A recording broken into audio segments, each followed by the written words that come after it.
Hey, I'm AJ. And I'm Johnny. And we are here Making some tamales. Yeah. At my mom and dad's house. Casa Vallejo. Casa de Vallejo. And check this out. This is a thing. Let me get my dad out here real quick to see what this is about. Mr. Vallejo. This is my dad, Mr. Vallejo. Vallejo. How are you? I see you discovered my angels. Yeah. This was a gift from Omar, Oh, our son. yes. And they took them from the side of a pool here in Austin. This is solid bronze. I would say it weighs about 250 pounds. Oh, wow. It's heavy. That's awesome. How did y'all hang it up? It's on chains, and we had to drill into the stone. Wow.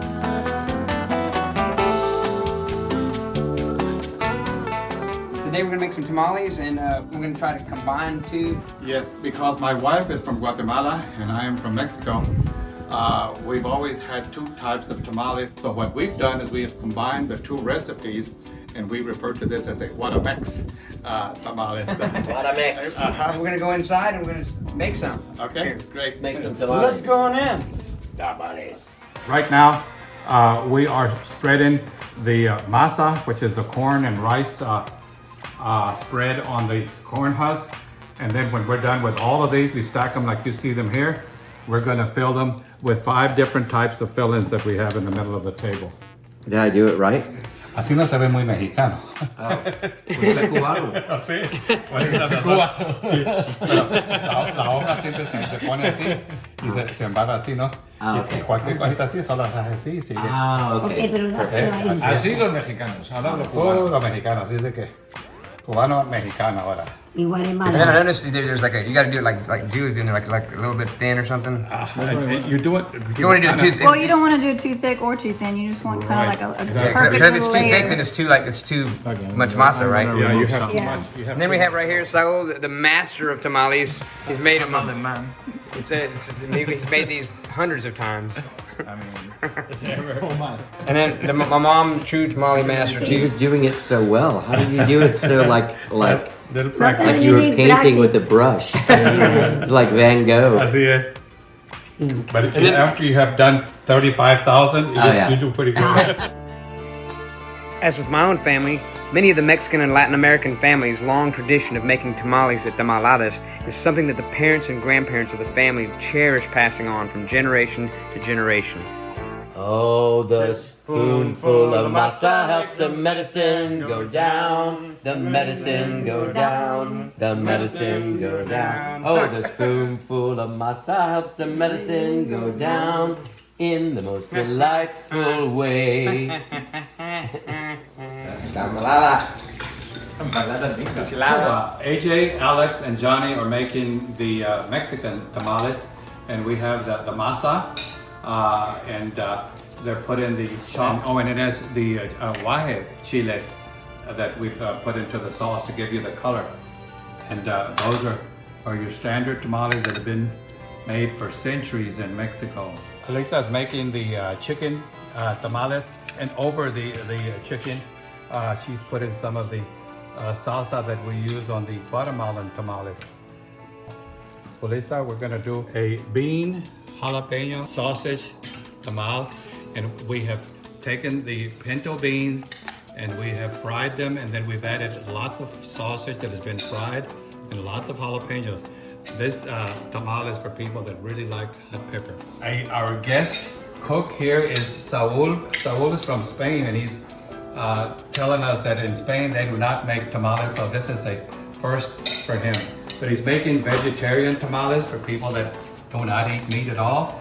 And what he's done is we've done all vegetables, and you can pretty much do your whatever type of filling you want to do with that. We have eggplant, we have green beans, potatoes, carrots, chayote squash, zucchini, carrots, and tomatoes in ours. And then he's put a salsa, and we're using the Guatemalan salsa for the vegetarian tamales just to give us a little bit of extra flavor. Ava and Sophia are making Guatemalan tamales. Normally you would do a banana leaf for the Guatemalans, but we're combining the Mexican and the Guatemalan, so we're using the corn husk. And we have, now Sophia has put in the olives and pimentos, and then she's topping it off with some capers. And the next thing that you need to do is roll it up the way that you do a regular tamal, and then fold it up. And there you have a perfect Guatemalan tamal. Normally tamales are tied in bunches of 6, like you see AJ doing right here, and he's using actually little strips of the corn husk to tie that. Nowadays most people use just regular string, but look how nice and authentic they look. You cook these for?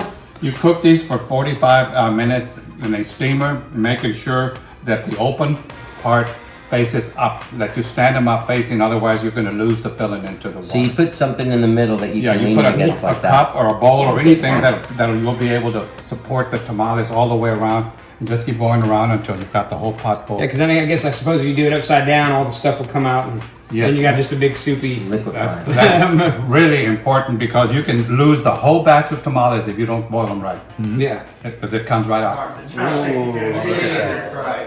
Tamales are ready. They've been cooking for 45 minutes.